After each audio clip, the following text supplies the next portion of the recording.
খুব সুন্দর একটি ফ্লাওয়ার এমব্রয়ডারি ডিজাইন ফুল টিউটোরিয়াল আপনাদের সাথে শেয়ার করতে যাচ্ছি। তো দেখতে পাচ্ছেন ওভেন রোজ স্টিচ দিয়ে এই ডিজাইনটা করে নেওয়া হচ্ছে। সো হ্যালো এভরিওয়ান, আসসালামু আলাইকুম সবাইকে, welcome to tales of hobby. তো ওভেন রোজ স্টিচের জন্য এরকম কিছু সার্কেল ড্র করে নেবেন। তো প্রত্যেকটা ফুলের জন্য একটা ছোট আর একটা বড় এভাবে সার্কেলটা করে নেবেন। তারপরে 5টা এভাবে সুতা টান দিয়ে তারপরে একটা সুতা বাদ দিয়ে আর একটা সুতা এভাবে ওভেন রোজ স্টিচটা করে নিতে হবে। আর ওভেন রোজ স্টিচ করে কিভাবে ফ্লাওয়ার এমব্রয়ডারি ডিজাইন করতে হয় তা নিয়ে অলরেডি আমি অনেকগুলো ভিডিও আপনাদের সাথে শেয়ার করেছি। তো এখনও একটি ওভেন রোজ স্টিচ টিউটোরিয়াল আপনাদের সাথে শেয়ার করতে যাচ্ছি।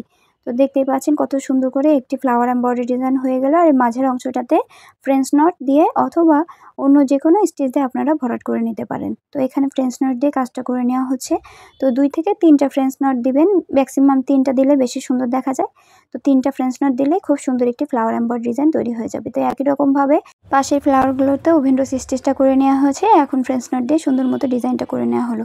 তো দেখতে পাচ্ছেন খুব সিম্পল ওয়েতে কীভাবে খুব সুন্দর একটি ডিজাইন তৈরি করে নেওয়া যায়। এভাবে সুন্দর মতো ডিজাইন করে আপনারা চাইলে কামিজ, কুর্তি, বেবি ফ্রক সব কিছুতেই সুন্দর ডিজাইন করে নিতে পারবেন। চাইলে এরকম ছোট ফ্লাওয়ার এমব্রয়ডারি ডিজাইন দিয়ে কুশন কভার তৈরি করলেও সেটা দেখতে বেশ সুন্দর লাগে।